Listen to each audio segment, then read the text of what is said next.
Благодарам. Следен за дискусија е господинот Димитар Парнаджиев. Тој е директорот на Бирото за метеорологија,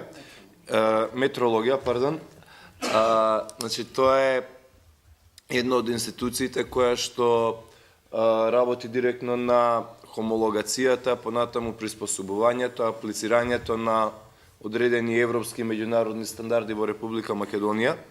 А за оваа мерка, но исто така и за вклученоста на неговата институција, ќе може да ви каже директно тој како нејзин прв човек. Поведете. Ви благодарам, господине Ѓорчев. Пред се би сакал да дадам едно мало објаснување, значи, за Бирото за метеорологија. Представува орган, значи, во склоп на Министерството за економија и тој е орган надлежен за спроведување на прописите од областа на хомологацијата, односно прописите согласно Законот за возила, кои што се однесуваат директно за процесот на хомологација на моторните возила.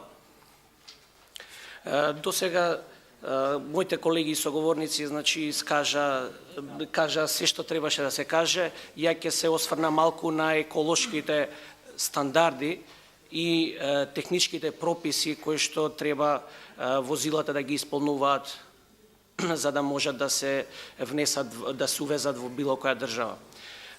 Би сакал на почетокот да кажам дека еколошките стандарди представуваат прописи кои регулираат емисијата на штетни гасови на моторните возила, поврзани со квалитетот на амбиентниот воздух.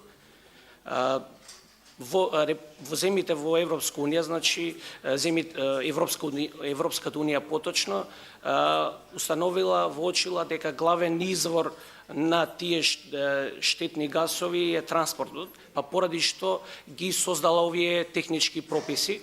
Тие се популарно кај нас, меѓутоа и во Европа, се евро ниво на емисија. Тоа е сето познато што го споменуваме деново евро 1, евро 2, евро 3. Би сакал да кажам во моментот, значи, на сила во Република Македонија се нивото на гасови евро 3. Тоа е за возила стапен на сила во Европската унија од 1 јануари 2000 година, што значи за возила произведени потоа под 2000 година овој стандард е задолжителен. Што се однесува на евро 2 и евро 1 стандардите кои што се тема на овие предлог измени, евро 1 стандардот е стандард кој е бил воведен во Европската унија, значи во земјите членки од Европската унија 7 месец 1992 година, додека евро 2 стандардот бил воведен 1 јануари 1996 година. Значи може да представите за годините кои што треба да кои што ќе ги имаат доколку влезат во држава. Согласно емисијата на гасови, нивото на емисија на штетни гасови, многу е мала разликата помеѓу овие евро 1, евро 2 и евро 3 стандарди, од причина од еколошки аспект, значи пред се треба да бидеме и објективни и да го погледнеме не само нивото на гасови, значи на емисија на гасови, туку треба да бидеме реални и да го погледнеме и животниот стандард на граѓаните. Исто така треба да го имаме и предвид дека голем број на возила во Република Македонија се постари од 20 години, значи емитираат многу поголемо количество на штетни гасови, кој што е многу не спаѓа во ниеден стандард, значи стандардите почнуваат од евро 1, значи многу полоши од евро 1 стандардот и пред се треба да го имаме предвид и тоа дека сепак со оваа мерка ќе им се нуди на граѓаните да имаат можност да е за избор. Значи дали сепак ќе ги задржат тие возила, стари возила, или ќе може да си набават за релативно ниски цени поквалитетни возила.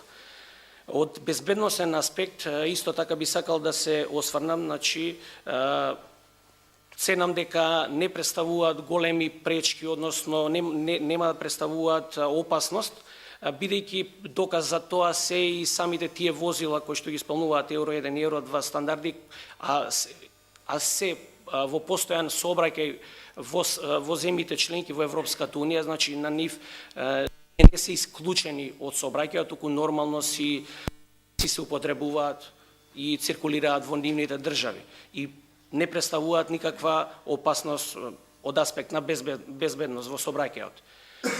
Од аспект на исто така би сакал да напоменам и техничките прописи кои што треба да ги исполнува возилото согласно предвидените измени.